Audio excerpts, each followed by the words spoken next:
Resumo semanal da novela Coração Acelerado de 2 a 7 de fevereiro.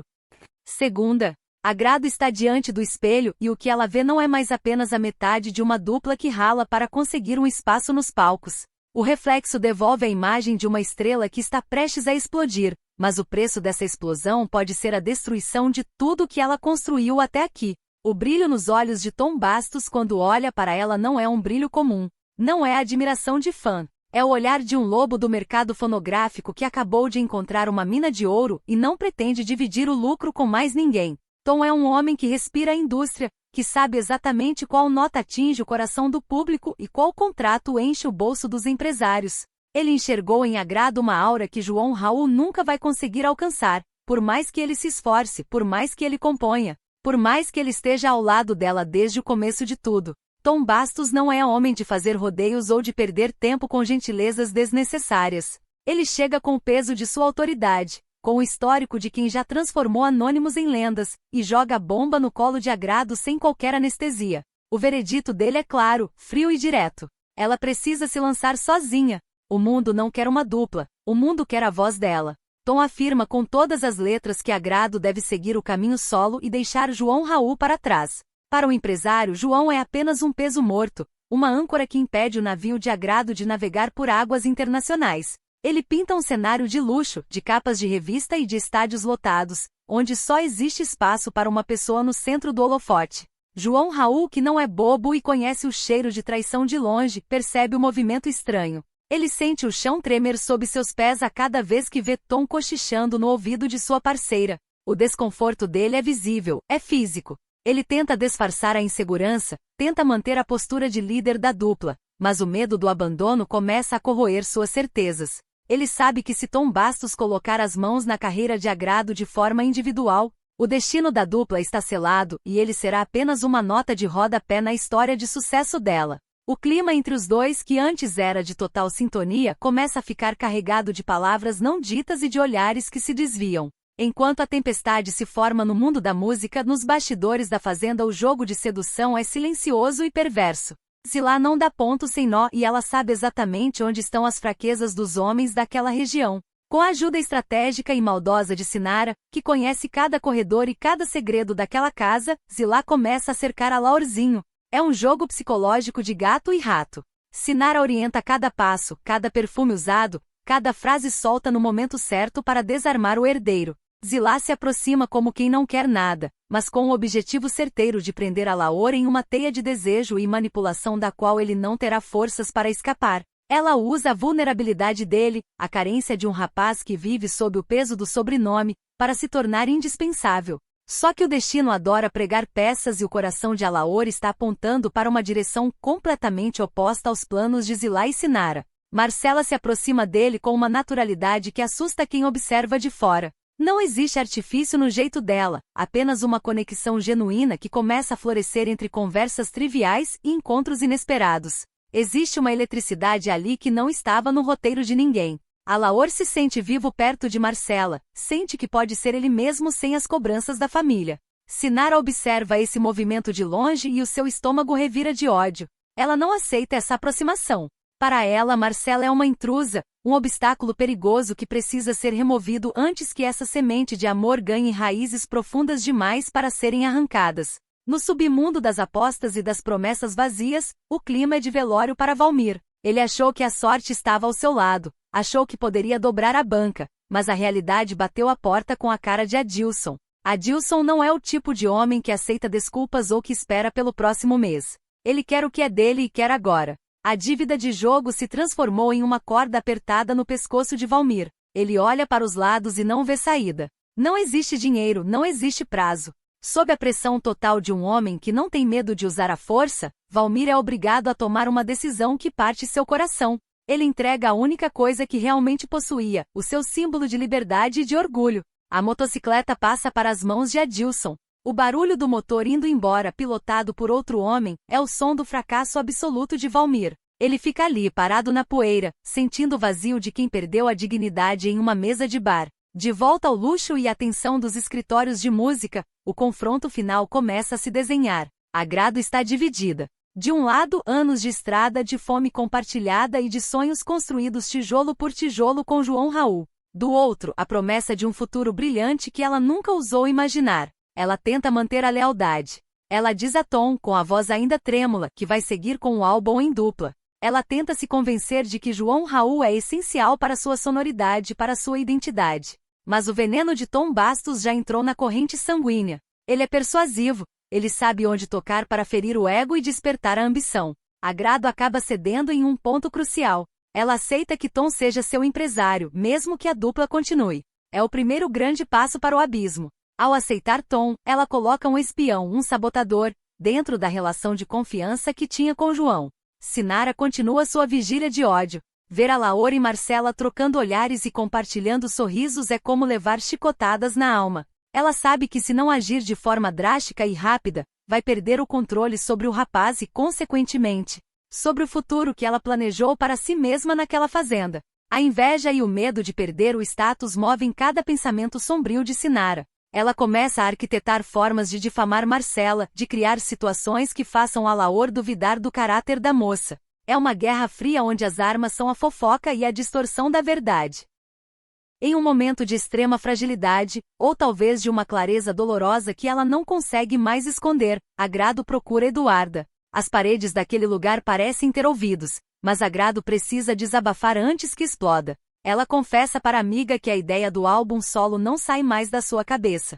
O que antes era um absurdo agora parece uma possibilidade tentadora. O desejo de brilhar sozinha, de não ter que dividir decisões, de ser a única dona do palco e dos aplausos, começou a crescer dentro dela como uma semente em terra fértil. Ela se sente culpada por pensar nisso, mas a ambição é um fogo que, uma vez aceso, é difícil de apagar. Eduarda ouve tudo em silêncio, sabendo que aquela confissão é o começo do fim de uma era. João Raul sente o clima pesado, o ar que parece faltar sempre que Agrado entra na sala. Ele decide que não pode mais viver na sombra da dúvida e resolve confrontar a parceira. A discussão explode no meio do ensaio. Não são apenas gritos sobre notas musicais ou sobre a escolha do repertório. São mágoas acumuladas de uma vida inteira de luta. Ele joga na cara dela a ingratidão, o fato de que ele sempre esteve lá quando ninguém mais acreditava. Ela rebate falando sobre a estagnação, sobre como ele se recusa a evoluir e como ele está segurando o potencial dela por puro egoísmo. Eles gritam verdades cruéis, daquelas que deixam cicatrizes permanentes. Eles expõem as feridas um do outro sem qualquer piedade. Do lado de fora, observando a cena através do vidro, Tom Bastos mantém um sorriso gélido no rosto. Ele não se abala com os gritos, ele se alimenta deles. Ao lado dele, Ronei e Nayane mal conseguem esconder a euforia. Para eles, aquele espetáculo de destruição é música para os ouvidos. O plano funcionou com uma perfeição cirúrgica. Eles jogaram a semente da discórdia, alimentaram o ego de um e a insegurança do outro, e agora só precisam esperar que os destroços terminem de cair. A dupla que o público tanto amava, a parceria que parecia inquebrável, está se esfarelando diante de seus olhos em uma troca de insultos e lágrimas. O sucesso dessa destruição é exatamente o que eles planejaram para reconstruir Agrado à imagem e semelhança do que o mercado exige. O futuro de Agrado agora está pendurado por um fio. Ela se vê em uma encruzilhada onde cada caminho exige um sacrifício sangrento. Se ela escolher salvar a dupla, ela sente que estará enterrando seu próprio talento e perdendo a chance da sua vida. Se ela escolher a glória solitária e os planos de Tom Bastos, ela estará traindo o homem que foi seu porto seguro por todos esses anos. O álbum solo não é mais apenas um projeto musical, é um teste de caráter que vai definir quem ela realmente é quando as luzes se apagam. A tensão está no ápice e a decisão que ela tomar nos próximos minutos vai mudar o curso da vida de todos ao seu redor para sempre. O clima é de despedida, mas ninguém sabe ainda quem vai dar o adeus final. Obrigado pelo like, por se inscrever agora, comente de que cidade está vendo o vídeo. Terça. Esteban caminha com passos lentos e um olhar que tudo observa. Ele não é apenas mais um visitante ou alguém de passagem. Quando seus olhos pousam pela primeira vez no trabalho das Marias de Fibra, algo dentro dele se transforma. Ele fica paralisado diante daquela arte que brota das mãos de mulheres que carregam a história da terra sob as unhas. Esteban está encantado. Ele vê ali uma força que o luxo das grandes cidades nunca conseguiu oferecer. É uma pureza misturada com resistência. Ele toca cada fibra como se estivesse tocando a alma de um povo e sabe que aquele encontro não foi por acaso. Existe um potencial ali que ele pretende explorar, mas a que custo para aquelas mulheres que só conhecem o trabalho duro e a honestidade. Enquanto isso, o silêncio entre João Raul e Agrado se tornou insuportável. Eles não conseguem mais dividir o mesmo ar sem que a sombra da traição de Tom Bastos paire sobre eles. A decisão foi tomada no calor da mágoa e no frio da ambição. Eles decidem que o caminho agora é o isolamento. Cada um vai lançar seu álbum solo. É o fim oficial de uma era que encantou multidões. João Raul sente o peso da derrota, mas tenta manter a cabeça erguida enquanto Agrado já se imagina sob as luzes da ribalta solitária. O sonho que era de dois agora é uma guerra de um contra o outro. A música que antes unia os corações deles agora serve apenas para marcar o território de cada um nessa nova disputa pelo topo das paradas. Longe da tensão dos estúdios existe um respiro que parece proibido. Alaor e Marcela se encontram em um restaurante.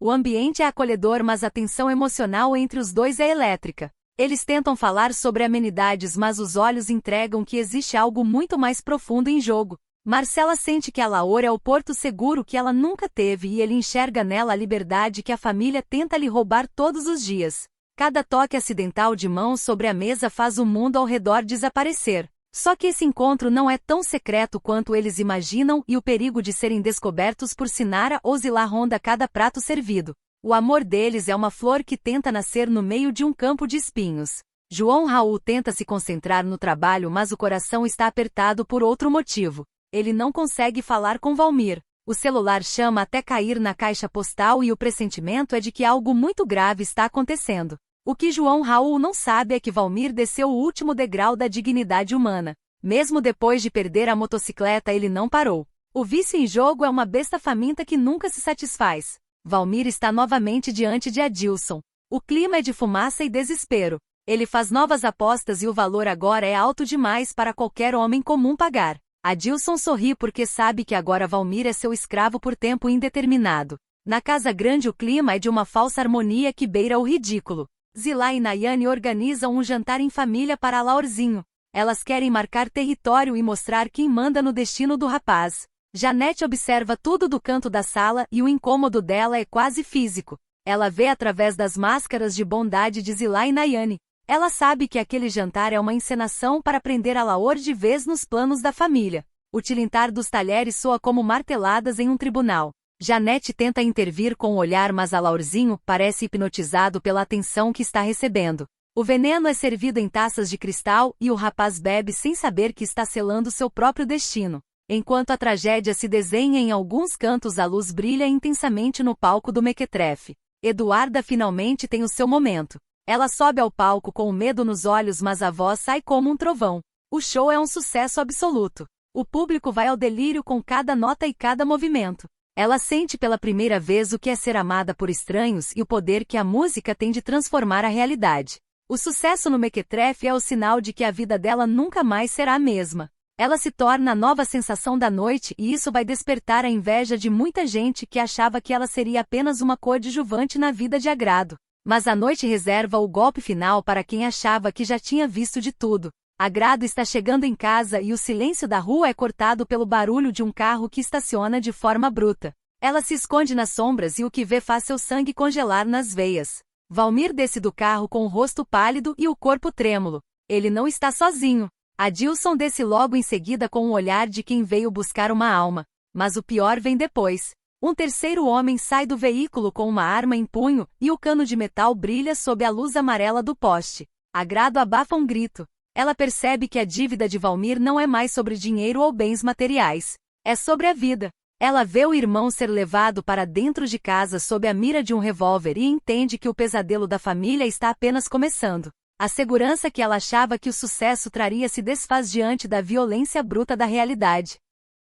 Quarta. O silêncio que se seguiu ao show no Mequetrefe não era um silêncio vazio, era um silêncio carregado de eletricidade e de uma promessa finalmente cumprida. Eduardo e Luan estavam ali sozinhos, sentindo o eco dos aplausos que ainda pareciam vibrar nas paredes do camarim improvisado. A euforia do sucesso é um veneno doce que entorpece os sentidos, mas para eles, era o combustível que faltava para que as máscaras caíssem de vez. Eles comemoravam não apenas uma apresentação impecável, mas a coragem de estarem ali, um pelo outro. O olhar de Eduardo encontrou o de Luan e naquele instante, o mundo lá fora, com todas as suas cobranças e preconceitos, deixou de existir. Eles ficaram juntos. Foi um encontro de almas que buscavam refúgio em meio à tempestade de ambição que consome todos ao redor. Mas como tudo que é bonito nessa história, essa felicidade nasce cercada por sombras que ameaçam apagar qualquer rastro de luz. Enquanto uns celebram um amor, outros agonizam no próprio inferno pessoal. Valmir está na beira do precipício e ele sabe que o próximo passo é o vazio. O medo que emana dele é quase palpável, um cheiro acre de desespero que toma conta do ambiente quando ele se vê diante de Agrado. Ele não é mais o homem orgulhoso que tentava disfarçar suas perdas. Agora ele é apenas um farrapo humano implorando por misericórdia. Valmir se joga aos pés da irmã, as mãos trêmulas agarrando o tecido da roupa dela como se sua vida dependesse daquele contato. Ele implora com uma voz que mal parece humana, um sussurro rouco e carregado de lágrimas. Ele suplica para que Agrado não conte a João Raul o que viu naquela noite maldita. Ele sabe que se a verdade sobre Adilson e o homem armado chegar aos ouvidos de João, o último pilar que sustenta sua dignidade vai desabar. Agrado olha para o irmão e sente uma mistura de nojo e uma piedade corrosiva. Ela viu a arma, ela viu o perigo de perto, e agora carrega o peso de um segredo que pode custar a vida de Valmir. O silêncio dela se torna uma prisão, uma cumplicidade forçada que a afasta ainda mais da sua própria essência. No meio desse caos emocional, um mistério de papel e nanquim chega às mãos de Zuzu. O envelope é pardo, comum, mas o conteúdo é capaz de parar o tempo. Ao deslizar os dedos pelos croques, Zuzu sente um calafrio que percorre sua espinha. Os desenhos são de uma genialidade absurda, traços que parecem ter vida própria e que capturam a alma feminina de uma forma que ela nunca viu em décadas de moda. A assinatura no canto da página é o golpe final, Bendito Ventura. Esse nome ecoa como um trovão silencioso. Quem é esse homem que surge do nada com um talento que pode desbancar impérios? Zuzu olha para os croques e vê neles não apenas moda, mas uma arma. Uma arma que pode ser usada para elevar alguém ao topo ou para enterrar carreiras consagradas. O mistério sobre a identidade de Bendito Ventura começa a se infiltrar nas frestas da sociedade, prometendo revelar segredos que muitos preferiam deixar esquecidos no fundo de gavetas trancadas. A pressão da mídia é uma fera faminta que nunca se farta, e Thalita é a mestre em alimentar esse monstro. A entrevista com Agrado e João Raul sobre o lançamento dos álbuns solo é um campo minado de falsas cortesias. Eles estão sentados um ao lado do outro, mas a distância entre eles é maior que o oceano. Agrado tenta manter o queixo erguido, a postura de uma diva que sabe o que quer, enquanto João Raul usa sua voz mansa para esconder o vulcão que ruge em seu peito. Thalita lança perguntas como flechas, buscando a fenda na armadura deles. Eles falam sobre evolução artística, sobre novos desafios e sobre a necessidade de expressão individual. Mas cada palavra soa como uma mentira ensaiada diante do espelho. O público quer sangue, e a tensão entre os dois artistas é tão óbvia que quase ultrapassa a tela das televisões.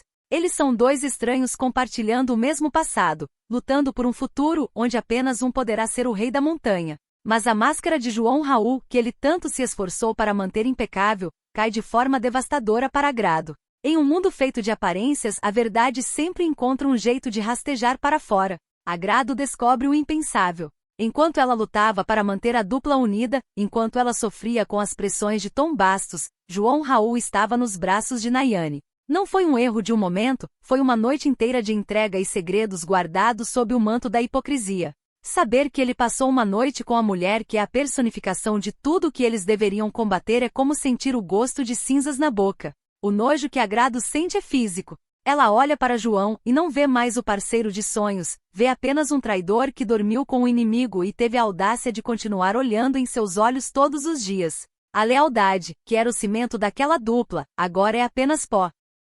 Na fazenda, o ar está pesado, carregado com o cheiro de chuva que nunca cai. A Laurzinho não consegue mais viver sob a sombra da dúvida. A curiosidade sobre sua origem se transformou em uma obsessão que consome seus dias e suas noites. Ele pressiona Janete de uma forma que nunca usou antes. Ele quer a verdade, por mais que ela doa, por mais que ela destrua a imagem de família perfeita que tentaram lhe vender. Janete, encurralada pelo olhar do filho, sente que não pode mais fugir dos fantasmas do passado. Com a voz entrecortada por soluços que ela tentou abafar por toda a vida, ela revela o segredo mais obscuro de sua existência. A relação com Jean Carlos nunca foi um romance de juventude, nunca foi um erro consensual. Foi um ato de violência. Foi uma relação não consentida que deixou marcas que o tempo nunca conseguiu apagar. Alaurzinho ouve as palavras da mãe e sente o mundo girar. O homem que ele imaginava ser seu pai ou uma figura de mistério agora é apenas um monstro na sua memória. A dor de Janete se torna a dor dele, e o ódio começa a ocupar o lugar que antes era da curiosidade. Enquanto a alma de Alaurzinho se estraçalha, Valmir continua seu jogo de sobrevivência nas sombras. Ele é como um rato que procura qualquer migalha de poder para se sentir seguro. Ele procura Ronen e Nayane, os arquitetos da discórdia, e entrega a eles a cabeça de Agrado em uma bandeja de prata. Ele avisa que o afastamento dela em relação a João Raul é definitivo. Ele vende a intimidade da irmã para garantir que terá aliados quando Adilson vier cobrar a conta final. Ronen e Nayane recebem a notícia com o sorriso de quem acaba de ganhar a guerra.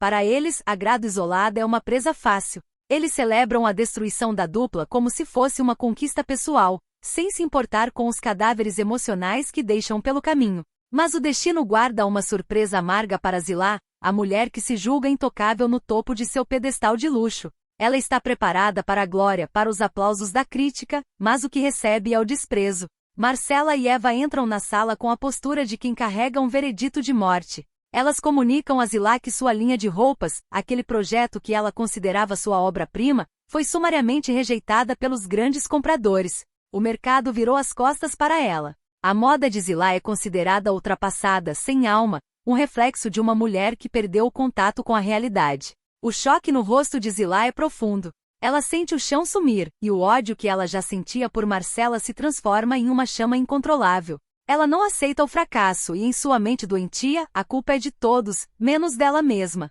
O império de Zilá está rachando, e as consequências desse desmoronamento vão atingir a todos como uma avalanche de rancor. A noite termina com mais perguntas do que respostas. Agrado está sozinha, remoendo a traição de João. Alaurzinho carrega o peso da revelação da mãe. Zilá planeja sua vingança contra o mundo que a rejeitou. E nas sombras, Bendito Ventura aguarda o momento certo para mostrar sua face. O tabuleiro está montado, as peças se movem com uma velocidade assustadora e o próximo lance pode ser o último para muitos deles. Quinta. Agrado caminha pelas ruas com a sensação de que o chão pode se abrir a qualquer momento sob os seus pés. A descoberta da traição de João Raul com Nayane não foi apenas um golpe no seu ego, foi a destruição total da última barreira de confiança que ela ainda mantinha. Ela se sente suja, usada e, acima de tudo, completamente sozinha no meio de uma tempestade que ela mesma ajudou a criar. Sem ter para onde ir e sentindo o peso do mundo em suas costas, ela toma uma decisão que fere seu orgulho, mas que é sua única saída. Agrado bate à porta da mãe e, com os olhos transbordando uma dor que as câmeras nunca registraram, implora por abrigo. Ela precisa de um refúgio, um lugar onde não seja a cantora famosa ou a parceira traída, apenas a filha que busca o calor de um colo para não desmoronar de vez. O silêncio da casa da mãe é o único som que ela suporta ouvir agora, longe dos flashes e das mentiras de João Raul. Enquanto Agrado se recolhe em sua dor, o mequetrefe ainda ecoa a energia vibrante do sucesso da noite anterior. Zeca, com o olhar de quem sabe que descobriu uma mina de ouro, procura Eduarda para confirmar o que ela já sentia no palco. Ele olha nos olhos da moça e afirma, sem sombra de dúvida, que o show foi um divisor de águas. O sucesso é real, o público está hipnotizado e o nome de Eduarda agora corre pelas bocas de todos os poderosos da noite. A comemoração é imediata e regada à adrenalina da vitória. Eduarda se junta a Luan e, entre risos e brindes, o clima de celebração começa a ganhar contornos muito mais íntimos. Ela não esconde mais o brilho no olhar. A euforia do palco se transforma em um desejo latente, e ela demonstra, de forma clara e sem rodeios, o interesse profundo que sente por Luan. É o nascimento de um novo poder, uma estrela que sobe enquanto outras lutam para não cair na escuridão. No entanto, o mundo da criação artística é um ninho de cobras, e Esteban está pronto para dar o seu bote. Zilá está desesperada, vendo seu império de moda desmoronar após a rejeição de sua linha de roupas. Ela é uma rainha sem coroa, vagando pelas ruínas do seu próprio ego. É nesse momento de fragilidade absoluta que Esteban aparece, não como um salvador, mas como um carrasco oportunista. Ele conhece o valor das suas criações, sabe que o que ele produz é a única coisa capaz de devolver a Zilá o prestígio perdido, mas ele impõe uma condição cruel e inegociável.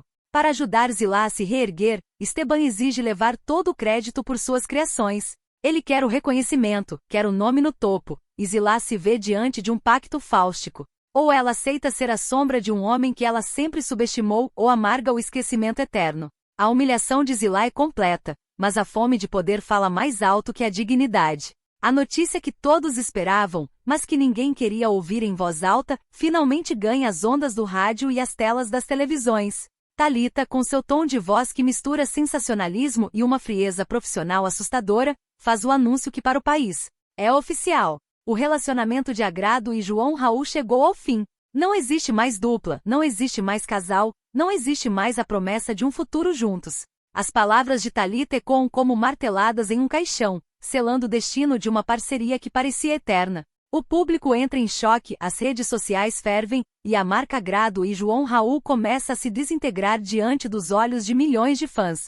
É o fim de uma era, e o início de uma guerra onde cada um lutará pelos restos da própria fama. Mas a paz de Agrado no abrigo da mãe dura muito pouco. O cheiro do sangue atrai os predadores mais perigosos, e Nayane não perderia a oportunidade de saborear sua vitória de perto. Com a audácia de quem sabe que detém o poder da traição, Nayane procura por Agrado. Ela não vai em busca de perdão ou de uma conversa civilizada. Ela vai para marcar território, para ver de perto o estrago que causou e para garantir que Agrado saiba que o que aconteceu com João Raul foi apenas o começo de sua queda. O encontro entre as duas é um momento de tensão insuportável, onde o ódio de Agrado colide com o cinismo gélido de Nayane. É o confronto entre a mulher que perdeu tudo e a mulher que acha que conquistou o mundo através da cama e da manipulação. Na fazenda, o sangue ferve por motivos muito mais viscerais. A Laurzinho carrega o peso da revelação traumática de Janete sobre sua origem e sobre a violência que ela sofreu. Cada fibra do seu ser está em carne viva.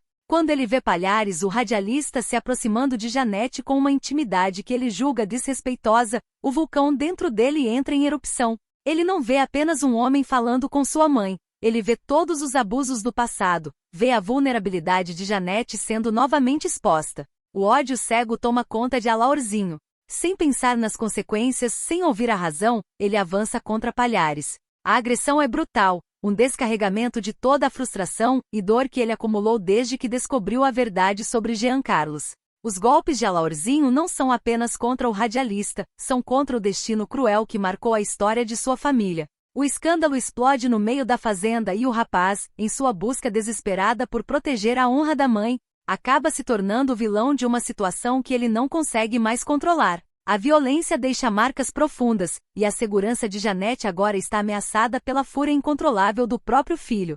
A noite cai com o som de ossos quebrando e corações se estraçalhando. Agrado está cercada por Nayane, Zilá está vendendo sua alma para Esteban, e Alaorzinho acaba de cruzar uma linha da qual não há retorno. O amanhã parece uma promessa de mais dor, e ninguém sabe quem sairá inteiro dessa rede de agressões e traições.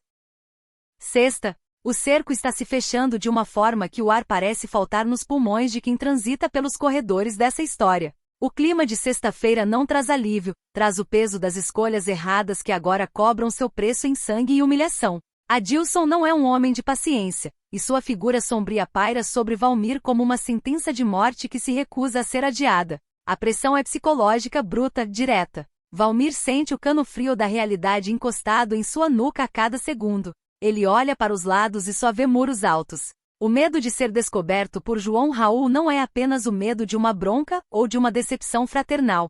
É o pavor de perder o único pilar de decência que ainda o mantém de pé. Se João Raul souber que o irmão transformou a vida deles em um balcão de negócios com o submundo, será o fim definitivo de qualquer laço. Valmir está acuado, um animal ferido que começa a cometer erros ainda maiores para tentar estancar uma sangria que não para.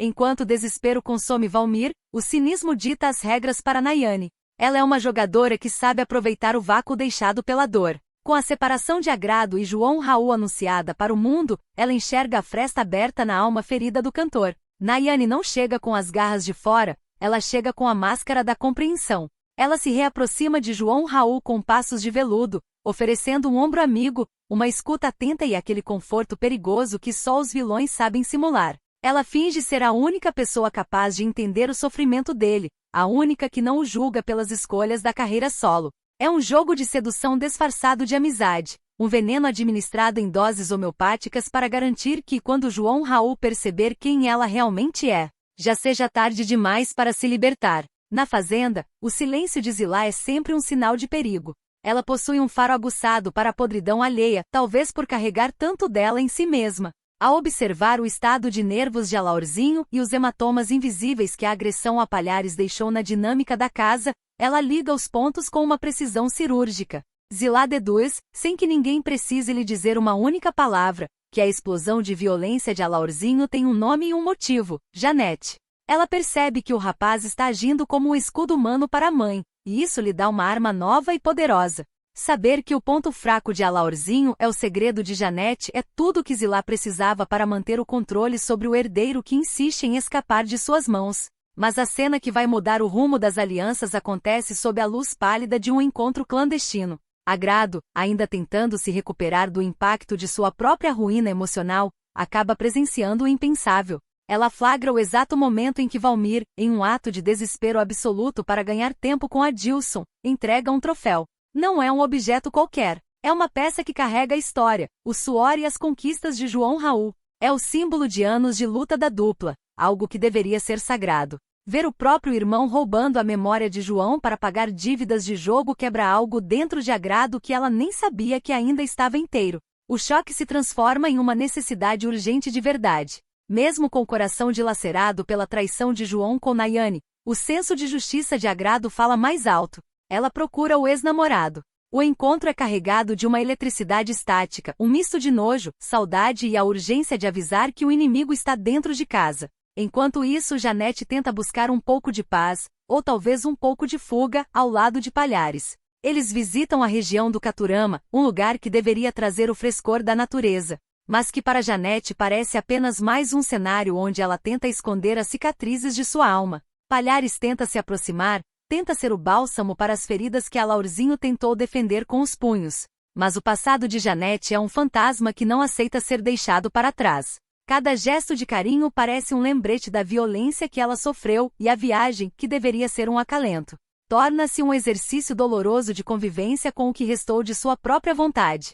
Sentindo o peso da revelação de Agrado sobre o troféu e percebendo o abismo que se abriu entre eles, João Raul se desarma completamente. Ele não é mais o artista arrogante ou o homem que buscou refúgio nos braços de Nayane. Ele se torna apenas um homem desesperado que enxerga o tamanho do erro que cometeu. Diante de Agrado, ele deixa cair todas as defesas. Ele implora. Ele súplica por uma nova chance, por um perdão que ele sabe que talvez não mereça. As palavras saem atropeladas, carregadas de um arrependimento que parece sincero, mas que chega em um momento onde as feridas ainda estão abertas e expostas. Agrado olha para ele e vê o homem que amou, mas também vê o homem que a destruiu. O silêncio que se segue ao pedido de João Raul é a nota mais alta e dolorosa dessa canção desafinada. Mas o golpe final da noite vem de onde Zilá menos esperava. Sinara, que sempre foi sua aliada silenciosa e sua cúmplice nas sombras, decide mostrar que não é apenas um joguete nas mãos da patroa. Em uma conversa que começa com amenidades e termina com o gelo da ameaça, Sinara deixa claro que sabe demais. Ela faz uma ameaça velada, curta e grossa, que atinge Zilá exatamente onde dói, no medo de perder o status e a proteção que o nome da família lhe garante. Sinara mostra que os segredos de Zilá não estão mais seguros, que a lealdade agora tem um preço novo e muito mais alto. O castelo de cartas de Zilá começa a balançar não apenas pelos inimigos externos, mas pela traição que nasce dentro de suas próprias paredes. A guerra está apenas começando, e ninguém está seguro, nem mesmo quem achava que tinha o controle total do jogo. Sábado, João Raul e Agrado estão finalmente frente a frente, sem câmeras, sem empresários e sem o barulho ensurdecedor da fama que os separou. O ambiente é carregado de uma melancolia profunda, um misto de saudade e mágoa que parece ocupar cada centímetro da sala. João olha para ela com os olhos cansados de quem não dorme à noites, tentando encontrar o tom de voz certo para atravessar o muro que Agrado construiu ao seu redor. Eles conversam de um jeito que não faziam há anos. Não é sobre contratos ou álbum solo, é sobre as feridas que ficaram expostas, sobre o troféu que Valmir roubou e sobre a traição que ainda arde no peito dela. Agrado ouve mais do que fala, mas cada palavra de João é como um eco de uma vida que ela não tem certeza se quer retomar. Existe uma fragilidade ali que nenhum dos dois consegue esconder, um reconhecimento de que, apesar de tudo, a conexão entre eles é uma raiz profunda que se recusa a morrer, mesmo em solo seco. Enquanto a dupla tenta se entender em meio aos destroços, uma notícia luminosa atravessa o Caturama. As Marias de Fibra, aquelas mulheres que transformam o suor do trabalho duro em arte pura, recebem um convite que parece um sonho impossível. Elas foram convidadas para participar de um grande evento de moda em São Paulo. O impacto dessa notícia é monumental. Para quem sempre viveu na sombra e na simplicidade, a ideia de levar o trabalho da cooperativa para as passarelas da maior metrópole do país é uma mistura de pavor e glória. Janete sente o peso da responsabilidade, sabendo que esse convite pode mudar a vida de todas elas para sempre. É o reconhecimento da alma do povo, da fibra que não se quebra, batendo na porta do luxo e da sofisticação. Mas o destino é mestre em criar situações de puro desconforto para testar os nervos dos envolvidos. Nayane, sentindo-se a dona da situação após ter passado a noite com João Raul e ter se infiltrado como sua suposta amiga, decide fazer uma visita surpresa. Ela caminha com a autoconfiança de quem acha que já venceu a guerra. No entanto, ao abrir a porta da casa de João Raul, o sorriso triunfante dela desaparece instantaneamente. O choque é como uma bofetada. Ela dá de cara com agrado. A presença da ex-parceira ali, naquele momento de intimidade e conversa profunda, é algo que Nayane não previu em seus planos maquiavélicos. O ar entre as duas mulheres se torna irrespirável. Agrado sustenta o olhar, fria e digna, enquanto Nayane tenta recuperar a compostura, mas o ódio nos seus olhos é impossível de disfarçar. O triângulo amoroso agora é um campo de batalha aberto, e Nayane percebe que reconquistar João Raul não será o passeio no parque que ela imaginou. Longe dali, o clima é outro. Alaor e Marcela parecem viver em uma bolha de luz que ignora a escuridão ao redor. Eles se encontram e o flerte é inevitável, doce e carregado de uma promessa que os faz sorrir sem motivo. Cada troca de olhares entre o herdeiro e a jovem é um desafio às convenções da fazenda e aos planos de Zilá. Alaor se sente livre quando está com Marcela, como se ela fosse o único remédio para o veneno que a família tenta lhe injetar diariamente. Existe uma pureza nesse flerte que contrasta violentamente com as manipulações que ocorrem nos bastidores. Um sopro de esperança de que talvez o amor possa sobreviver em meio a tanta podridão. Nayane, fervendo de raiva após o encontro frustrado com Agrado, decide que precisa de reforços e de um plano de contingência. Ela não aceita a derrota e sabe que precisa se afastar para reorganizar suas armas. Ela viaja com Sinara, a única pessoa que conhece as entranhas daquela família tão bem quanto ela. Durante a viagem, o assunto não é outro senão a destruição definitiva da imagem de Agrado e a consolidação do poder de Nayane sobre João Raul. Sinara despeja seu veneno, alimentando a fúria da vilã com segredos e estratégias. Elas são duas cobras em movimento, planejando o próximo bote enquanto a estrada fica para trás. O golpe de misericórdia no ego de Zilá vem através de um comunicado oficial que a deixa fora de si. Ela, que se considera a rainha da moda, a mulher que dita as regras e o estilo, descobre a humilhação suprema. Zilá fica sabendo que terá que participar do desfile em São Paulo dividindo os holofotes com a cooperativa de Janete. A ideia de estar no mesmo palco que as Marias de Fibra, mulheres que ela sempre desprezou e tratou como inferiores, é um insulto que ela não consegue digerir. A irritação de Zilá transborda em gritos e ameaças. Ela vê o sucesso das Marias de Fibra como uma ofensa pessoal, uma invasão do seu território sagrado.